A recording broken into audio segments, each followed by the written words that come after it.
Hello, everyone. Welcome back to another episode of Star Wars Alliance, your home on the Geek Ultimate Alliance podcast network for any and all things Star Wars. I'm your host, who can't speak apparently, Katie. And with me, as per the usual, it is Clay. Clay, how are you doing today? I am doing great. Again, I want to apologize for anybody who is like, wow, Clay sounds weird. I am still working out my whole situation in my little corner here in my bedroom since my daughter has stolen my office. So uh, I uh, I do sound a little weird. The walls are bare. I just grabbed some stuff from our storage to kind of put up here later tonight and tomorrow, and hopefully next week we do sound good. And I also want to apologize. Last week we said that there was going to be a book review out the same day as our review, and I'm your local Star Wars idiot and forgot to post it. So, with this podcast that is going live, of course, on the next day of recording, which would be Thursday, there will be a review of Light and Life. That was a very fun review. And Katie, I just want to say, I know that we can't say anything about the current book that we're reading, not the digital one, but the physical one that we got. You said that it was going to be a quick read. It is a very quick read. I'm not quite where you were when you told me that you were already like I think 10 chapters in. I'm not there yet, but I already have opinions on it and I need to talk to you about them. So Okay. we I have I not read anything since last week, so I gave you some time to catch up. yeah, no, I think I will be finished probably by like Saturday night. To be completely honest, I will be Well, very good, because we're quickly. supposed to be recording Sunday morning. Yeah, so knowing me, I will either wait until the very last minute and I will be logging into our streaming and recording uh, uh, studio as I'm reading the last few pages, or I will hurt myself by staying up super late and then just be like, okay, I'm just gonna stay up for the rest of the night until I'm ready to record Don't with do Katie. that. Yeah, no, I have a problem. I have a huge problem with that. But yeah, a lot of book reviews coming our way. And also, just want to say this right off the bat.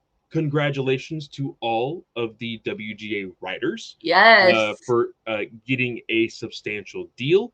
For anybody looking for details, you can easily do a Google search on that. We're not going to talk about all of that, but it's great to see that they finally got a deal, and it looks like SAG-AFTRA will be getting negotiations started by the end of next week. Yes.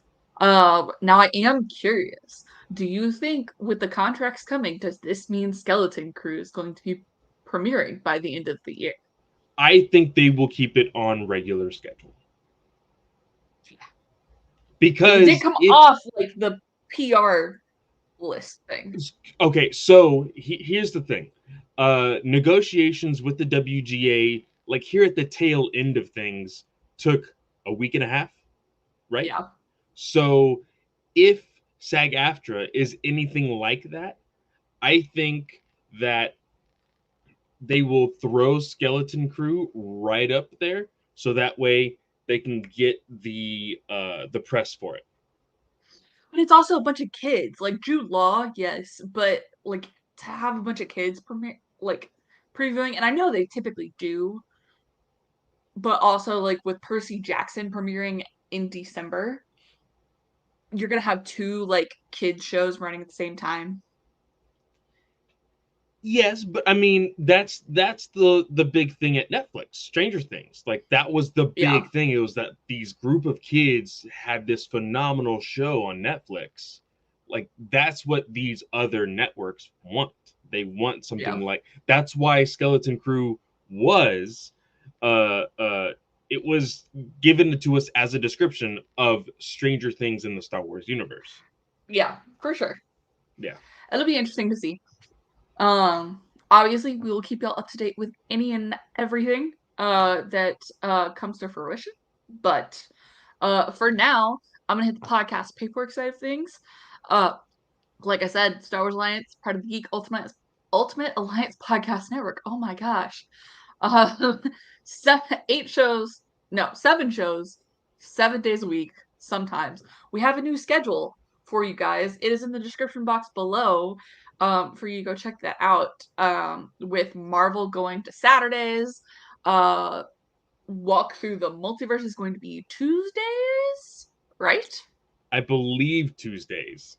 And Yeah, then DC Alliance is also changing, but I'm not entirely sure I think what day is that I think gonna I actually be. screwed it up. It's going to be Marvel Alliance is going to be Fridays, and then DC Alliance is going to be Saturdays. So there's your Ah, schedule okay, for right okay. now, guys.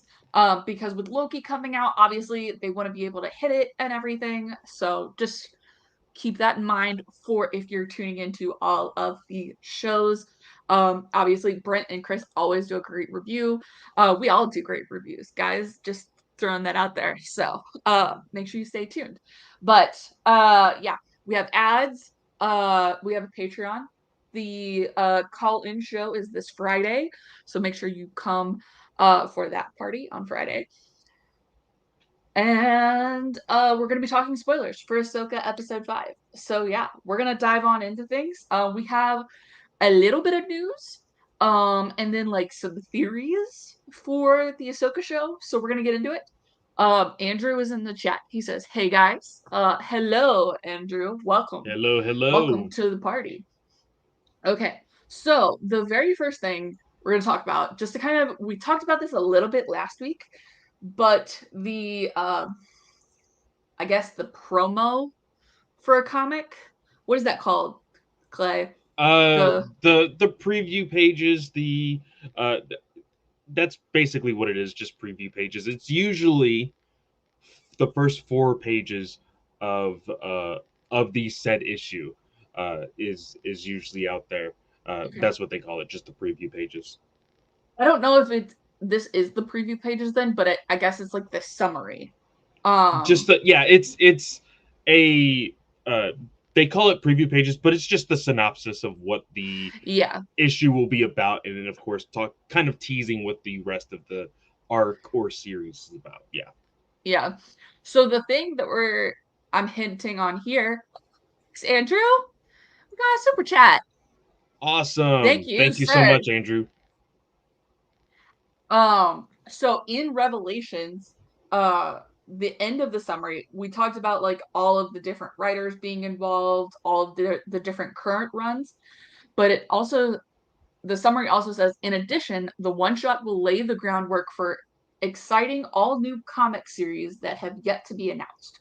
And I'm thinking that series says, um, like, is multiple, which is maybe why we have Thrawn and Mace Windu on the cover, as well as the mysterious hooded figure. Yeah, that's true. Um, I'm pretty excited about this. I have hopefully found a little bit of a window in my scheduling to finally get back into reading Marvel comics because I have not been reading them for so long now. I do have a pretty long list of I have a pretty large stack to kind of catch up on. So I'm really excited to get into this and finally catch up on some Star Wars stuff. I don't even think I finished Yoda, to be completely honest. No, I haven't finished Yoda either. So, um, yeah, I'm definitely gonna have to get into that. I think I'm gonna wait for the Black Friday sale like you did last year Yeah, and pick up on that because I think that's gonna be the fastest way that I can get into them. So, very true. uh all right, the next bit of news is actually from Aardman, who produced and directed the I Am Your Mother short from Star Wars Visions Volume 2, and that show has won Best Animation at the Venice TV Awards. So huge congratulations to the crew involved and the director, Magdalena Osin. Oh my gosh. Congratulations. I'm not even gonna try. I'm sorry. Y'all did a great job. I loved the short. So, all Yeah, right. I saw this kind of last minute over on the Star Wars Alliance chat. Very, very cool that that it won the award. Yeah, definitely. So the rest of the stuff that we have to get into is actually Ahsoka related theories. So the very first one is about our mysterious Balin, and I'm gonna share my screen so y'all can see. So this is a picture of Balin. It'll click the image. And the question is Balin wearing his old Kyber crystal from his Jedi saber as his belt buckle? I believe it is. Mhm. Um, and also, I don't know if you've seen this before, but there is speculation that Balin is actually featured in a previous Lego set I as haven't seen a that. part of the Battle of Geonosis. Uh, and I think people are just speculating because this random Jedi is of an older individual with a beard, a white beard, and has a green lightsaber. It could really be anybody. But Yeah. but I just thought it was very funny that people are just now putting on the tinfoil hat. Um, with the way that Balin has been talking the last few episodes, he does like the episode where this picture is from when he's talking to Shin. Shin asks him, "Do you miss it? Do you miss the Jedi, the Council, and all of that?" And he even says, "I miss the idea of it, not the Yeah. weakness, uh, uh, and the lies, but the truth of it."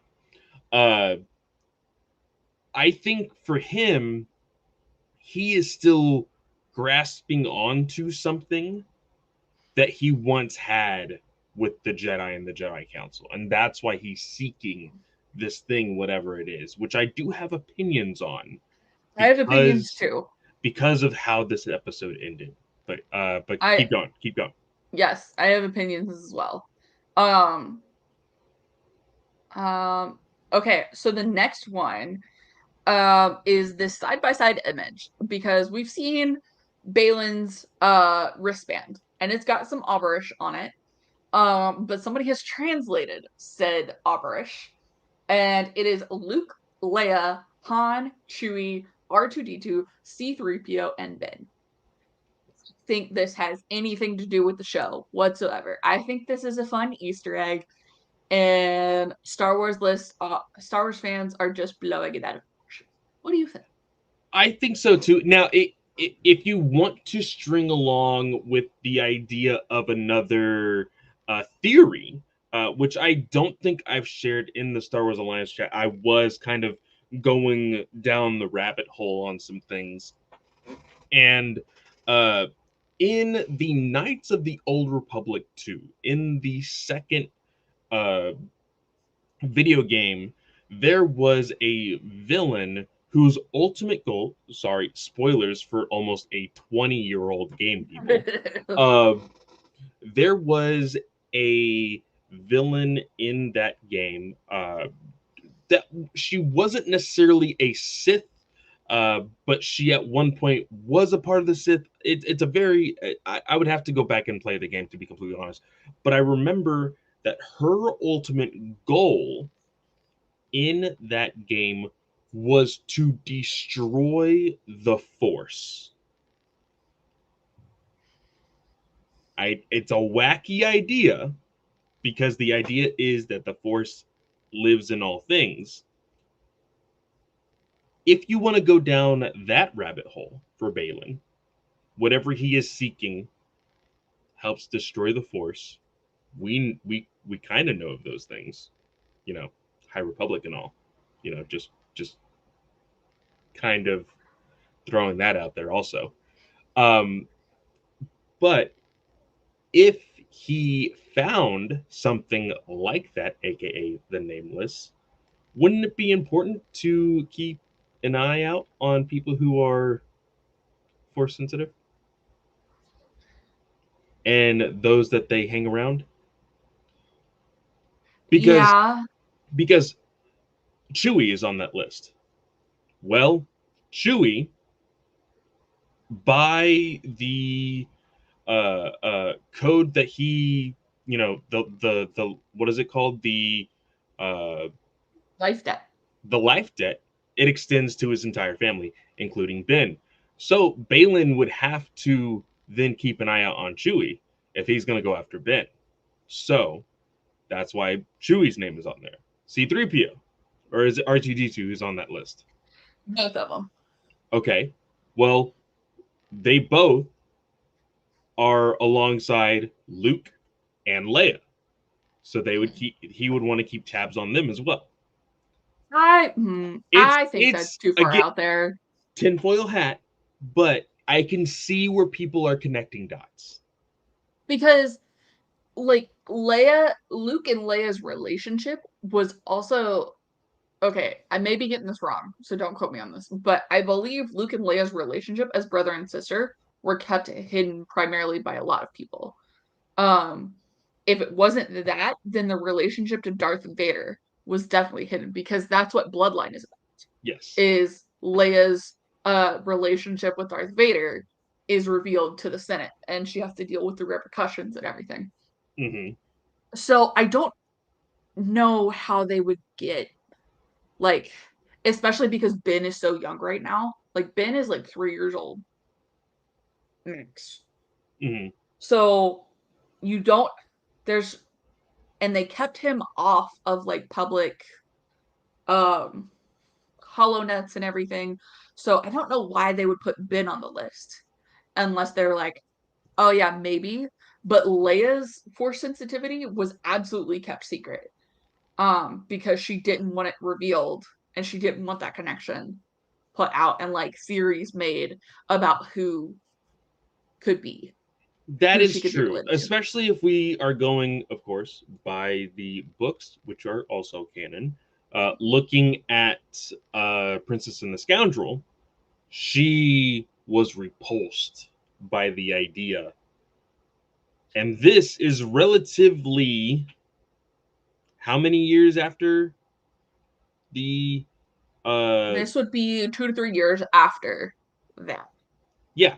So I think that still it's still a little fresh. She's still kind of like easing into the idea of, you know, being a Jedi and, being force sensitive and going down that path. We read Yeah, that in Princess and the Scoundrel. Like she still wants to help people, but it's still like she wants to do it in her own way. yeah, And then eventually, as we learn in the Rise of Skywalker, that she eventually, gets to that point where she wants to train with Luke. So yeah, again, I can see where people are connecting dots, but with a little bit more investigating and into the canon, it would get a little trickier to connect those yeah. dots. Which is why I think they have kind of recognized that people are translating. So sometimes it ties into the shell, like in the case of Obi-Wan Kenobi, where we saw a bunch of Easter eggs and cameos like Quinlan Voss, those kind of things, Corin Horn, all those sorts of things. Like I think Lucasfilm is just going, oh, okay, we have to translate this into something legible in Yeah. order to like not piss off a bunch of people. So Well, that's I where think my head's still I think it was, I can't remember who it was on Twitter, but they noticed some of the hieroglyphics uh, in like where Thrawn and at. Yeah, the Night I saw Sister that and the theory. are connected to Jedi Fallen Fallen Order. Order in Yeah. that series. Of course, with the, I can't remember the species that was introduced. Zepho. Yes, the Zepho. So you know, I don't know if there is a alphabet for that yet, but it's interesting to see that there are things there. Maybe it's just a cool Easter egg.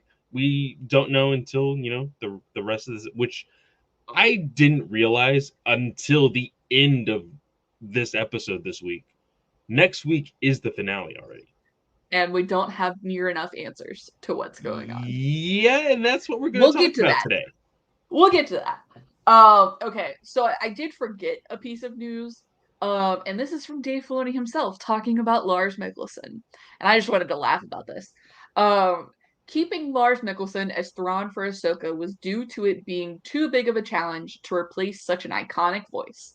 I couldn't be happier. He looks wonderful in blue. Not everybody does, so that's a factor. He's not an iconic voice. Hold on, hold on, hold on. Darth Maul, Solo. Not even if you go back to the episode one, Mhm. different voice I actor, saw different actual body actor. I saw Sam Witwer's like talking about how he got the job of Darth Maul for the first time because he had done like the brother in the Mortis arc, and he'd Yes. done like little voices here and there. And Filoni brought it up to him and was like, "We're gonna bring back Darth Maul," and Witwer goes, "I don't like that. Like, I don't think that's a good idea." And then he ended up voicing him and stuff. But I'm like, yes, now Sam Witwer is the iconic voice, and like he's used in live action now. But Do you Ray Park was there first, and the voice actor was different for Ray do Park. you want to hear a theory on what some people think uh, that Thrawn wants the Night Mothers for? Tell me. They think Thrawn wants the Night Mothers to resurrect Darth Maul.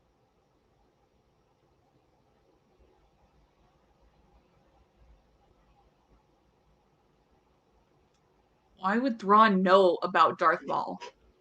I have no idea. But I mean, in retrospect, well, no, he wouldn't know. Thinking about it now, He could I'm know like of him, but he wouldn't know like him personally. so the theory and why people are so gung ho about it is because they're like, oh, because of this being an Ahsoka show, they think that the biggest fight that Ahsoka has ever had was with Maul in the Siege of Mandalore. And so, how poetic would it be that in the finale of this season, she has to fight Darth Maul again? And I'm just thinking, why? And it's because of this idea of like, oh well, you need a wow factor in to get Like people more fucking on. WandaVision. You need a wow factor to get people kind of on board to come back to Disney Plus to watch the series, to keep watching it. A promise that, oh, Darth Maul can be in more things now after this, and da da da. Yeah. Fuck no. A, I hear what you're saying, and I hear what the people are saying. That doesn't make any fucking sense. Like, Maul got his death. It was a good death. Let the man fucking rest. How many times is he gonna be resurrected? No. What makes sense here is that Thrawn has heard of the rebellion winning, and he wants Palpatine back because he wants Palpatine to help the Chiss and to come in. That's why he got involved with the Empire in the first place. See, and this is where your knowledge exceeds mine.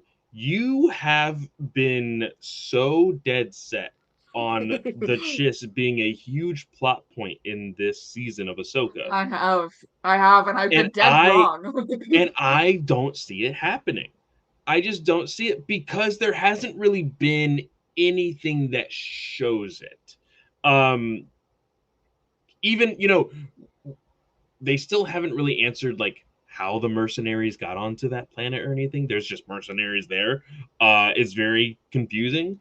But your theory was okay, these mercenaries, they're fully armored, no skin is showing, like Well, this has that got to was be the them. people who were working with Balin and Morgan, not necessarily the ones on Peridia. Yeah, but even if you look at them, they're No. completely armored, completely covered. You can't see a single piece of skin on them. So it could work either way if either one wants to show up as the Chiss. So I'm very confused. I know we're gonna get into this episode. Uh, I don't want people to think that we thought it was a bad episode, because I don't think it was a bad Correct. episode at all. I just think that this may have the Marvel Disney Plus problems. And, if you ask Travis Snell, this is the exact same problem all Disney Plus shows have had, with Mhm. the episode count, and we'll get into it. Well, and I think that's also a benefit of the WGA contract. If an episode, I think it was like 6 to 8 episodes, they have to have a writer's room of 3 plus people. Yeah. Like, and that number just increases as the episode count goes up, which I think is a huge positive to have more people working on these scripts and kind of going back and forth because, and we're going to talk about that. So I'll leave it there. So I want to mention one thing, Okay. because it goes back to a small theory that we had, before Ahsoka even started to air. You shared this tweet that had hashtag Enoch, hashtag Ezra Bridger. It Yes. has since been changed, Yes. but there was two emojis that were both Ezra Bridger, and so people were like, "That better be a mistake," and people were freaking out. Katie, what did we predict Oh would? shit. Oh, your camera went out. Uh Yeah, I just had power surge. oh, awesome. Well, you're still connected. I think you're good. Uh Yeah, because my laptop's still working. so the question to you is, what was our prediction would be a possibility that would have happened to Ezra? Do you remember? Was that he was the, and I'm gonna unplug my monitors because my monitors are all jacked up right now, but I'm still gonna answer. My mag just might change. So our theory. Oh, and Katie is out of here. She disconnected completely. I'm going to go ahead. For those of you live, you get to see all this, but those of you listening on the air, you're listening in podcast form, you're not going to hear any of this, because I'm going to cut this all out. Uh, Hopefully, she comes back. But I'll go ahead and tell all of you guys who are watching live here on YouTube. Um, it was that Ezra was a, was possibly cloned, somehow, was the theory. And it just made me think. This one tweet made me think. Holy crap! Did they somehow clone Ezra Bridger, and Enoch is in fact a clone of Ezra? That would be absolutely insane.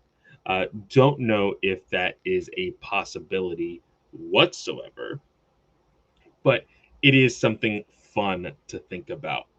Um, I think that is it for the news. Oh, here is Katie. She is back. Hopefully, no camera, but I think I hear her. I'm still working on the camera part. I don't know what with the camera because I even switched it to my laptop camera and it's not working at all whatsoever. Um, so this might just be how it has to go. Okay. Um, I'm gonna I'm gonna try and unplug it from my dock and see how that goes. Okay. But yes, let's go to the Ahsoka episode 7 review. So, as we said, this is not a bad episode whatsoever. I think I actually had a really fun time with this episode. This was another episode that felt Clone Wars esque. I think more so because a lot of players of Rebels, and Clone Wars, of course, were at play, and this felt more like home. But that opening scene, I want to talk about that opening scene, the court scene with Hera. Uh, Katie, this, Success. there we go. There we go.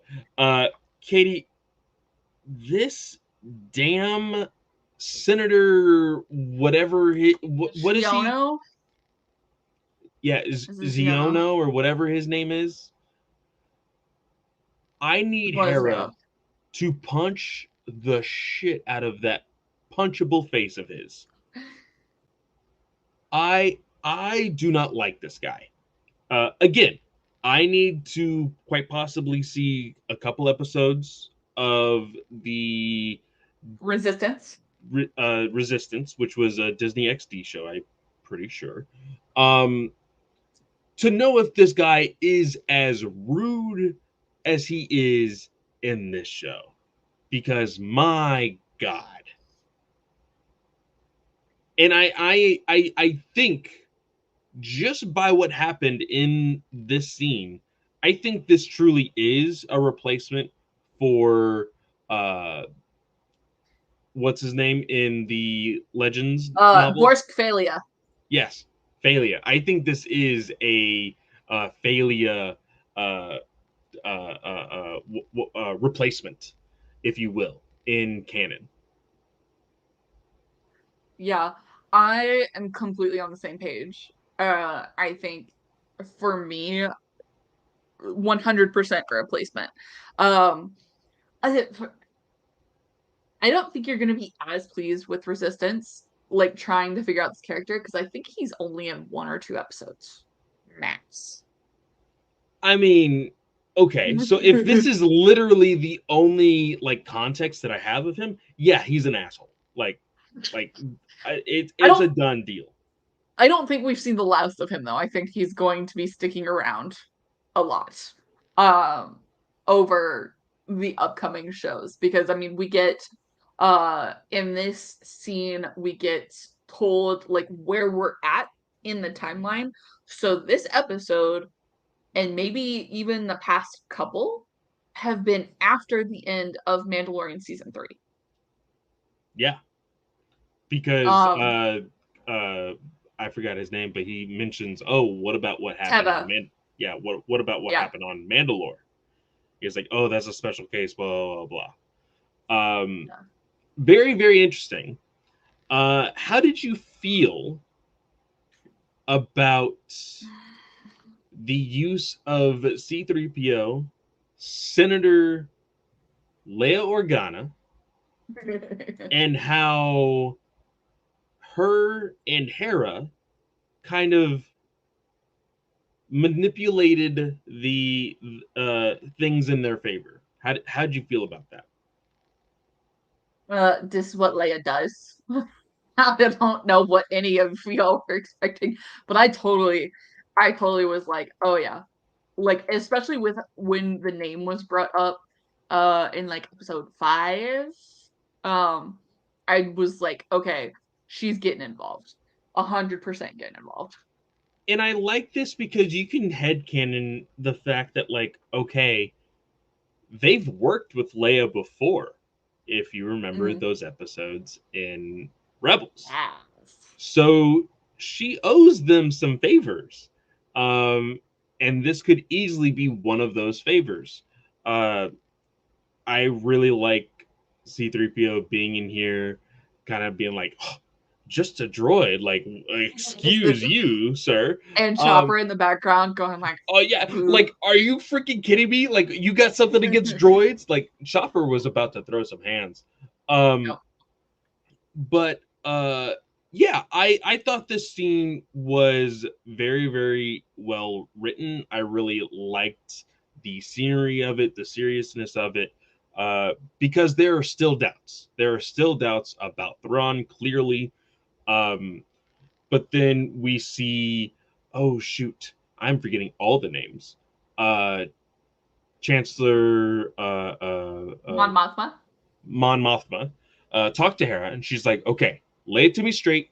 Put all your feelings aside, because I know you have some." Like, she even throws that in there, because I know you have some.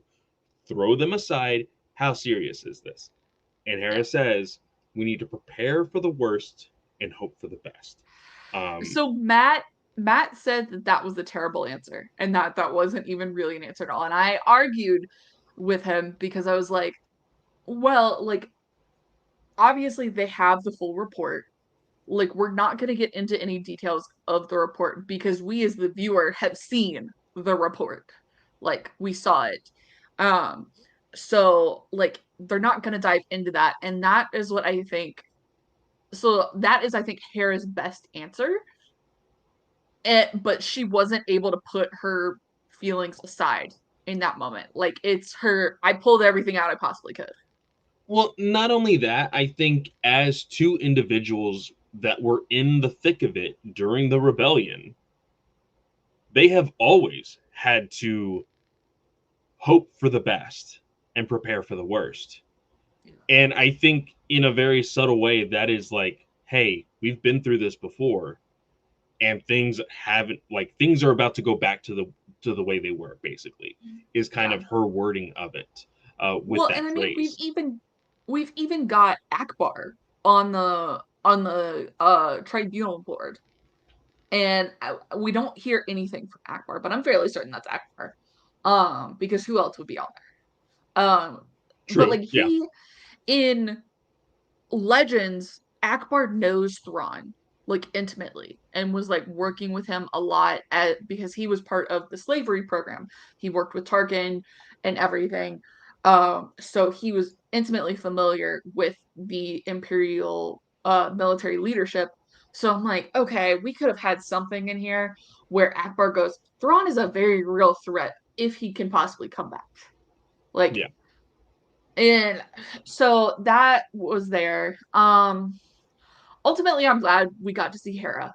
Uh that was super important to me. Like I didn't want her just kind of like left off in the wayside as like oh, we'll figure out what happens next season to Hera kind of thing. Yeah. So I'm glad we got that. I did also like I guess like the dress uniform jacket because she changes from her darker brown jacket to like a cream Yeah. color jacket. I And like that one too.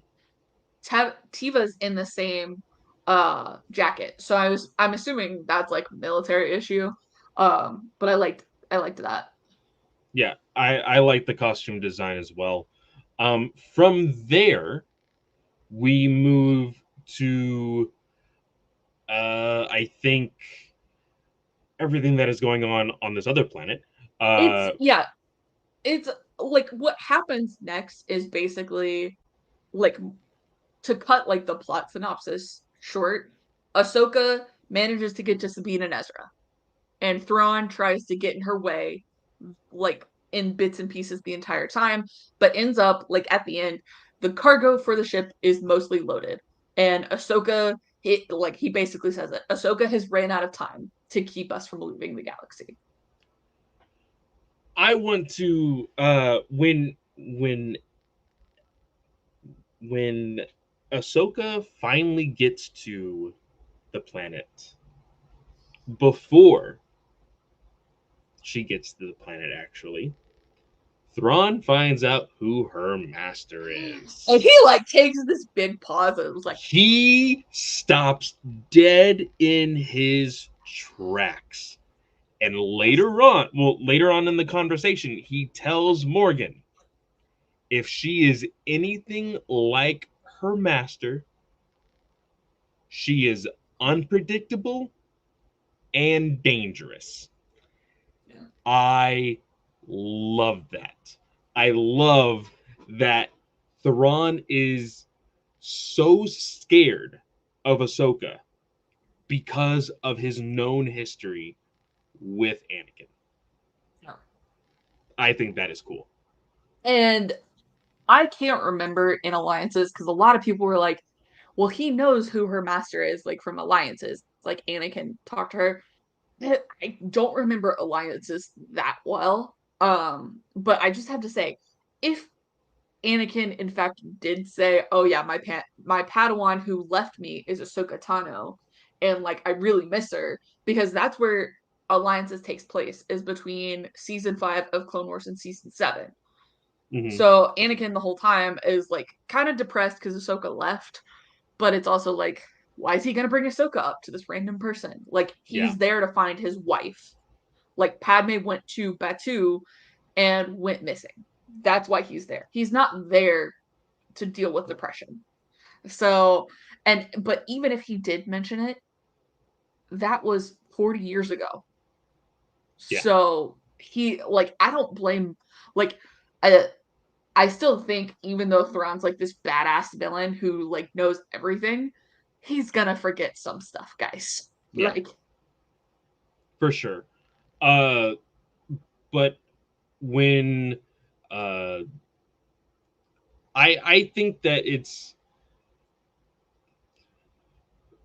because I know that some people are probably wondering, Clay, how'd you feel about Thrawn being able to find Ahsoka within the debris and everything else? He cheated. He used magic. He cheated.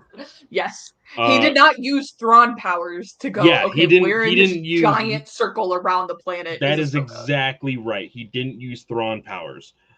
So I am not bothered by it. Um, but everything else in the episode, I really did enjoy. Uh, we got the answer to, did Ezra lose his connection to the Force? Is he still able to Yep. use it? He is still able to use the Force. I Yeah. was kind of waiting for, like, during that whole kind of chase scene or whatever. Uh, I was waiting for Sabine to hand the lightsaber to Ezra for us to kind of see him back in action. Um, and it didn't happen. So much so that when she finally wants to give him the lightsaber, he's like, "Nope, I gave that to you, not mine. Not gonna touch it. Nuh-uh." Yep. This felt weird. How do you feel about that scene? What do you think it means? And like, where can we see Ezra moving forward with this in particular scene? So this didn't bug me. I think Amon Esfandi very much like Bordezo has done an incredible job adapting this character to where he's been over the years. Um, and I think he's just kind of taken on like the peaceful ideology. I love that we got a slingshot in the episode, like Yes. Ezra's little slingshot, which wasn't Ezra's slingshot, but it was a nice callback. But I think he's just like he's adapted and he's like, I haven't used a like an I'm gonna call it electric weapon, but a high powered weapon in 13 years. I've survived just fine without it, kind of thing. Yeah. And I mean, I think in the battle, I think he shows it. Like he might not really pick up a weapon. He picks up a blaster, Yeah, he eventually but picks up a blaster and starts shooting stormtroopers. Yeah. yeah.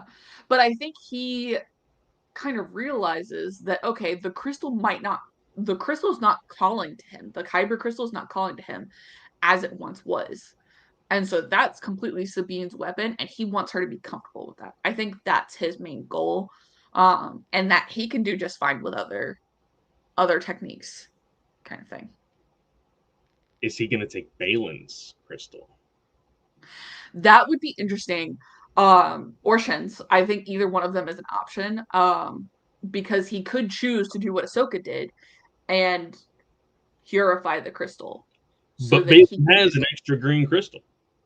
But that kyber crystal might not call True. to Ezra, which when Ahsoka fought the Inquisitor in the Ahsoka book, the crystals in the Inquisitor's lightsaber actually call to Ahsoka, Yeah. which is why she chooses to purify. So it could happen. It could be a possibility. He could also just be like, I'll find one eventually, kind of Yeah. thing. Yeah. For sure. Um, what I really enjoyed most of the episode, and I say most of the episode, 95% of what I saw on screen worked really well for me. I think what was it? Patel, Geeta Patel, did an incredible job directing. I think like she managed the characters extremely well. I loved the banter with Hu Yang and Ahsoka, kind of going Mm-hmm. back and forth. What bugged the ever loving crap out of me was the writing. I don't like that we have now left the well, how did you get here Sabine and like how are we getting home conversation It's till the very end. yeah, this whole idea of because I know what they're trying to do. It's this whole thing of like, oh, you're going to be disappointed in me when I finally tell you that I willingly went with the enemy to find Thrawn, but to ultimately find you. Like I know that's like, and of course it'll drive a wedge between the two, blah blah blah blah, or it might not, and that's also kind of like a thing that we should expect is like, oh, we've been through everything together. You were trying to find me. I forgive you. You know, and Yeah. it be, and then you find out, oh, she could have told him the entire time, which will also be annoying. But you are correct. This back and forth. Are you gonna tell me? You know, it's kind of a long Complicated. story, complicated, blah blah. It it was a little annoying, and I do think that we will eventually get that next episode because clearly it is the last episode, um, and they need a way off the planet because the Purgles they GTFO'd. They're like, yeah, no, sorry, not staying with you. These mines are literally blowing us up. We're out of here. Um, so they don't have any Purgles to get into the other galaxy, which means that they're going to have to use the ring to get back to their own galaxy. I would assume. Yeah. Sorry, I just found the tweet where somebody's pissed off about them decanonizing alliances. Um, so I completely It, got distracted. it is what it is. I think that I think Travis Snell said it. The books are canon until they're not. Um, and for the most part, I think in the last 5 years, let's say since I've been on the network, which has been since 2020. So in the past 3 years, the only two things that have been in question have been alliances and the Ahsoka book. Those have been the two biggest controversies. And I Uh, really like this alliances one. Like he forgot. What does it matter? And like, but I mean, he clearly shows that he knows Anakin. Like, yeah, I think that's all that matters in the end of it. Um, like, why? What does he care about Anakin's Padawan at that point? So we yeah, already talked about this. Sorry. yeah. Okay, repeat what you said about the hyper ring. So I think that they don't have Purgles to get off into their own galaxy. So they You're will talking have about Ahsoka's team, right? yes, they will not be able to get back to their own galaxy without using the hyperspace ring. I'm going to disagree with you there because remember in the end of Rebels, Ezra doesn't call via the Force to the Purgles. He uses a radio signal and goes to a specific frequency. Frequency, I think it was frequency 0, Yeah, and that calls the Purgles to was it Lothal. 0 or 3? I don't remember one of the One of the numbers. two. Yeah, It was a radio frequency. I think you could do the same thing. I think you could do the same thing. I would be a little disappointed if they pulled the exact same trick to in order to help them be like some I guarantee you people would call it lazy writing if they did that. That wouldn't bug me as much as the Sabine stuff and the Balin stuff. Um, Okay, so the Balin stuff. Let's go ahead and move there. Um, what so does he want on Peridia? that is the big question. I think that hiding it until the very end is not enough time to give his character arc because it's really hard for writers, showrunners, and all of that to say, hey, just by looking at this script, I know that the fans are gonna fall in love with Balin. You cannot you can't predict that.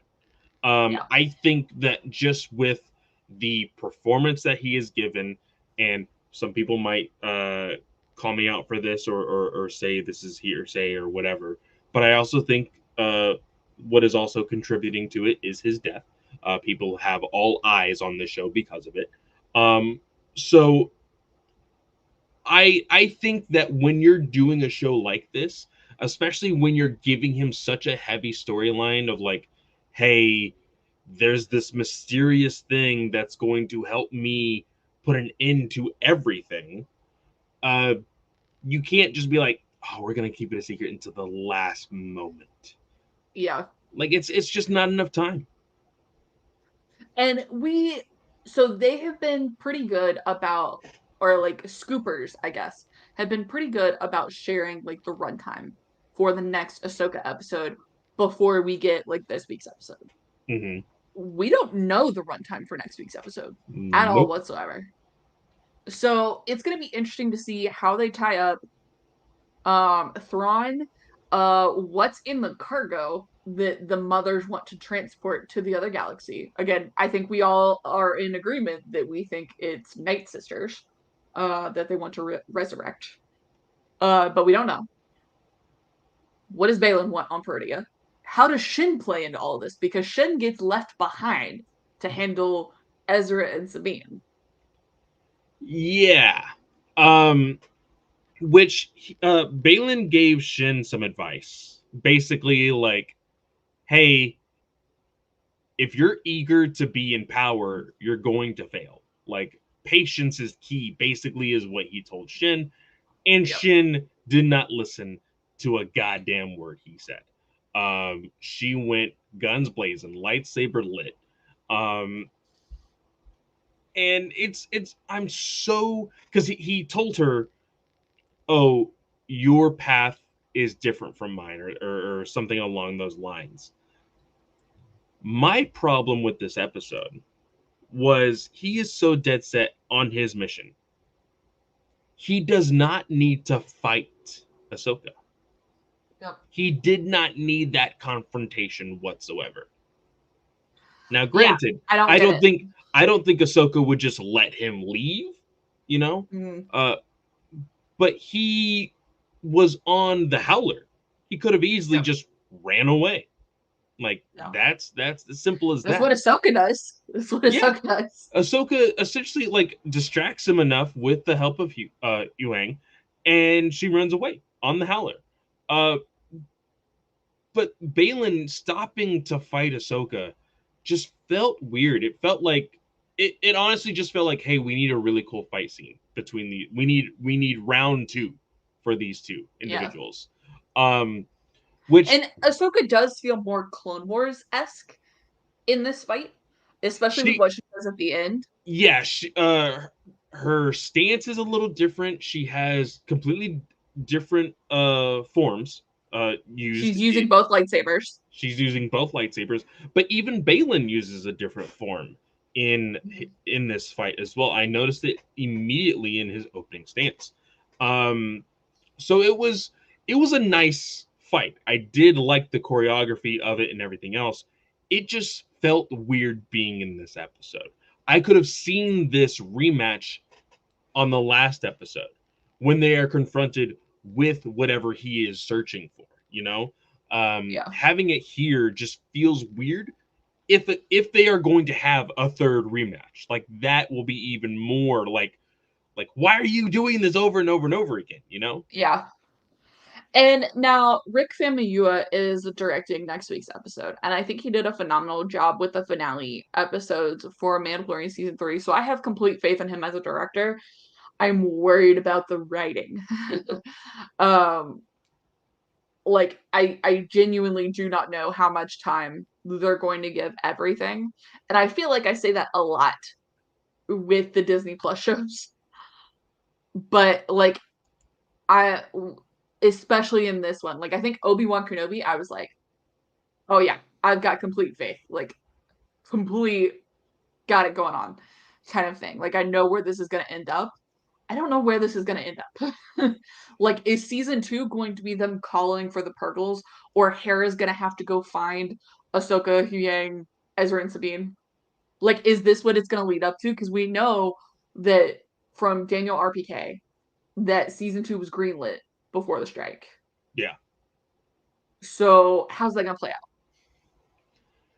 I think I will be a bit disappointed if they are still stranded at the end of this season. Um, it all depends on how it is. Now, again, I still think that my theory of whatever Balin is going after will be the uh, the ultimate, like, oh, we need to stop him before we get off the planet, and then they like kind of team up with Thrawn to I get. don't think Thrawn's gonna care about that. I really don't think Thrawn's gonna care Well, about what Balin's doing on Perudia when he's got other problems in the other galaxy. true, but if Balin is preventing him to get off planet, then it becomes Thrawn's problem. But I could have seen that if we had had the reveal for what Balin was after in the last episode. How are you going to tie all of that up in less than an hour? Because we know the episode's not going to be longer than an hour. Disney Plus has not had an episode that was 60 minutes. We have had 59, 43 seconds. Yeah, But so it's a so they've got to figure out they've got to reconvene with Hu Yang and go, okay, what's our plan for getting off planet and what's our plan to prevent Thrawn from getting off planet? AKA nab the hyper ring, basically, is going to yeah. be the plan. Balin's going to be off doing his own little thing. I think if Balin is doing galaxy conflict, that is going to be the cliffhanger. It is not going to be handled So, in the so you next think, episode. so you think If, Balin? big if. Yeah, you think there is a possibility that Balin's ultimate plan will be a problem for season 2, not the conclusion of season 1. If that's a thing, it will be season two's problem. It's not going to be this season. Yes. I Which don't think will, that's going to be the answer for what's happening. Again, I would like to make that perfectly clear. but even if that were to happen, it just sucks because we would have to replace that actor. Like we would have to get Yeah, somebody to be thrown in there, and and I know Geek versus Discord is having that conversation with like, oh, who could you imagine? I'm not ready to have that conversation yet. I'm not ready. Like, well, I I I want to threw get it through in. this I season and threw then it figure it in out. that I think like the fans want a pretty close look-alike, which some people think Gerard Butler would be the closest look-alike for Yeah, that role. and I don't think, as Snell would say, Gerard Butler's too famous for Star Wars. I don't think he's Again, too famous. I don't care about I that, don't think he's but too like, famous for Star Wars. But what Travis did say is that Gerard Butler only wished that he could be as good as an actor yeah. as, yeah, And I think we've had this discussion though. Like, I think Star Wars has kind of proven it doesn't want to recast people right now. So maybe there was some fancy editing done to pull Balin out, and like he just kind of dies on Peridia. I don't know. It because we got the news that he had passed before the season ever came out. When there's time to still do editing. Now, here is I'm going to rip the band aid off this question because it is very sensitive with the fact that, SAG AFTRA is going into negotiations with this kind of thing. AI and CGI for Balin. No, no. A Stevenson's family would have to give permission for that. Yeah. And I think it's very different when he's not like the big name attached to the show. Like, yes, he's a big name, but like he's in one season of television, like for Star Wars. Like, are we really gonna do that? I just wanted to bring it up because I'm sure other people have thought about this as well. And I mean, if anything, um, like Stevenson, especially with what's like the negotiations to come, I'm sure Steven, like they're gonna have to get like it would become a thing where like the actors have to physically give permission versus like family members in the case of Kingfisher. Yeah. So again, not a fan. Anyways, I would rather them recast. But I think we've seen Star Wars doesn't want to recast, and so I think he's gonna be written off screen ultimately. Which will be a bummer. Which will, Mhm. like, there could possibly be a rewrite where like Shin takes up like, oh, this is what my master would have wanted, and Yeah. I'm gonna go ahead and complete his mission or whatever. So we'll see. Next week is of course the finale, Yep. and it has come too quickly. Uh, it blew by, which is absolutely insane. Of course, we have uh, Skeleton Crew possibly at the end of the year, possibly. But Yep. until then, we haven't heard anything. And ultimately, I think with the writer's strike officially over, I am 100% sure Lucasfilm is in communication with Favreau and Filoni about Mando season 4. And so I'm Well, sure I we will think hear something pretty soon. yeah, I think those scripts were actually done before the strike. They were just waiting to be able to film, and then of course the WGA strike came up, so they're not able to make changes to scripts. Um, and so a lot of things, but I would imagine as long as the negotiations for SAG go well, I would imagine Mando season 4 is going to be in production beginning of next year. I can see that. Especially with the fact that The Last of Us season 2 scripts are not even close to being done. Yeah. Dang it, I missed the gnat. Um Um, sorry, I've got gnats flying around my office driving me insane.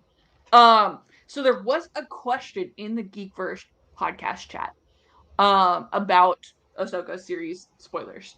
And this is from DH Hansey. And I'm sure that they were aiming for this question to go to Geekverse, but I was like, okay, I'll take this and run with it because we don't really get any questions. Um so they said, what do you think happens to Morgan at the end of the series? so I like this question. I saw this question last night when she posted it. Um in this episode, Morgan questions Thrawn a lot. Not only in this episode, in the previous episodes as well. She's like, well, why would you do this? How are you? Now, I think uh, Morgan currently is a replacement for Thrawn's right hand in the Legends novels as well. Kind of the clueless individual that's like, oh, I need to see what's inside Thrawn's mind, like how does he play everything out type of thing. But she was the one to tell Thrawn, hey, Ahsoka is dead. We're a okay. We're good to go. We're fine. There's not going to be any conflict. We get our shit and get out of here, and we're gonna go back to our own galaxy. And lo and behold, oh look at that, Ahsoka is not dead. Um, I would not be surprised if, amidst the chaos of what's going to happen in the next episode, Thrawn either tells her, "Get off of my ship," or as the bay doors are closing and they are lifting out into the atmosphere, Thrawn just boop and pushes her off. I don't think Thrawn's that type of person. I Then think she's gonna Enoch, he will order somebody to push her off. he doesn't waste talent. I think Morgan would have to continue making mistakes, and I think he recognizes that Ahsoka is not Morgan's mistake, it's Balin's mistake. Um Which, this is kind of Thrawn power. Which it, so when they first met, oh, you were a Jedi. Oh, I'm kind of done with the. I'm done with the Jedi. Been done with the Jedi long, long ago. He's like, oh, we'll see about that. And then it just so happened that Balin has this plan to kind of go off into his own journey, uh, seemingly making Thrawn correct in his prediction, quote unquote. Uh, so we'll see how that plays out with the dialogue between Shin and Thrawn, because I am sure Thrawn will question Shin on what the deal is, Yeah. because Thrawn will want to know, is Balin going to be a problem? Yeah. Even if he doesn't want to deal with it, or is so focused on getting off planet, I still think if Balin does get this crazy thing, and I only assume it's crazy because he kind of insinuated like, hey, this thing is going to resolve conflict or whatever. Um, I I think it might be a little too superhero genre esque if he like just like I think it'll be the most Clone Wars thing we see if he just kind Yeah. of jumps in and he gets like this all powerful item or whatever or relic or gets like infused with the Force or whatever. I think it'll be the most Clone Wars type thing we have seen in live action.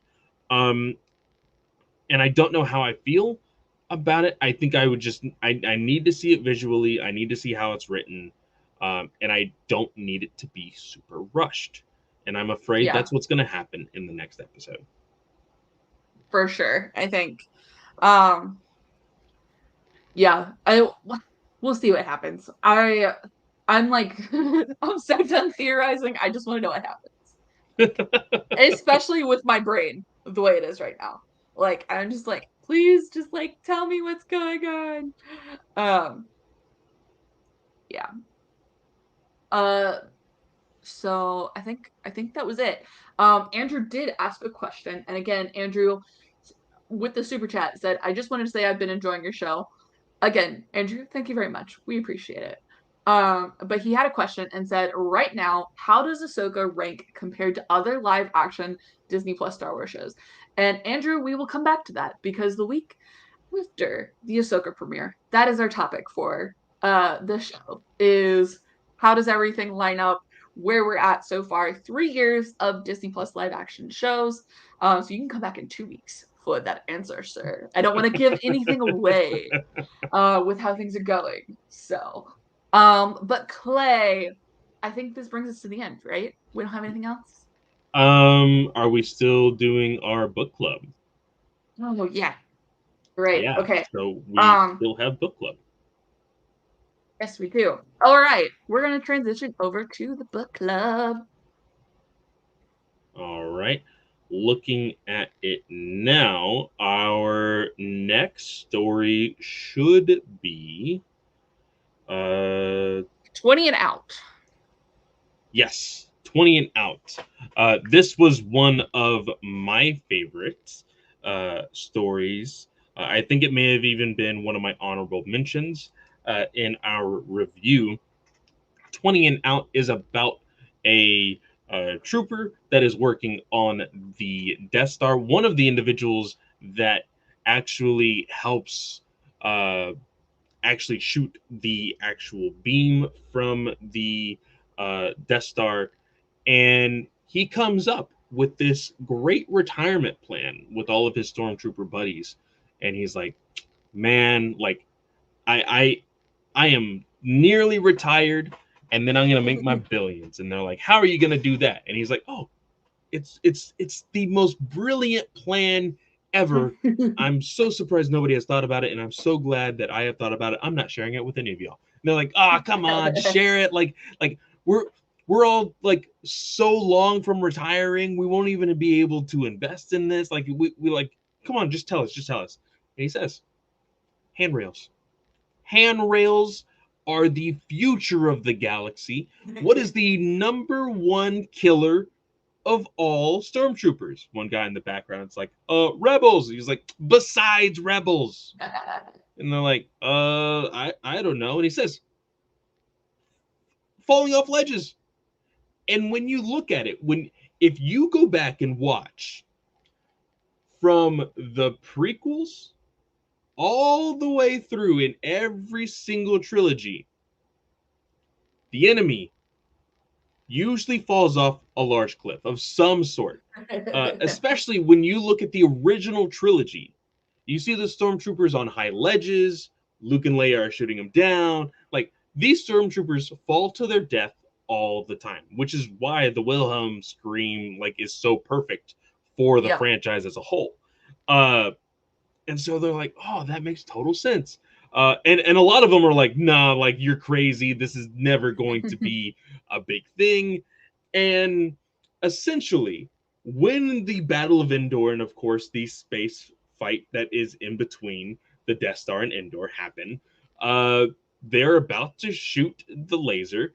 And when I believe it's one of the just a random ship crashes into the Death Star, uh, they are rattled and shake and they fall, not to their death because they're able to grab onto the ledge. Him and his partner get up, and his partner eventually says, "Man, handrails. That's gonna be the future, man. Like, we almost died. I'm so glad you thought about this." And that's essentially the entire freaking story. I love this because it's completely outrageous. It is so hysterical. Um, because, like, when you're able to make fun of yourself, when you're able to look at the franchise that you love the most and think of the most silliest things, um, you come out with stories like this that make total sense as well, Yeah. which is hilarious about it.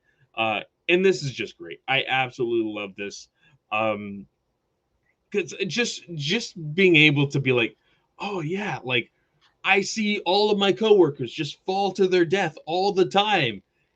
I don't want to fall to my death. I'm going to invest in handrails. And then Yep. the entire Imperial Army will have to freaking buy my handrails. I think that is Yeah. just hilarious. Yeah, this story by Lamar Giles about Core, it's so well written, it's short, it's sweet, and it's to the point.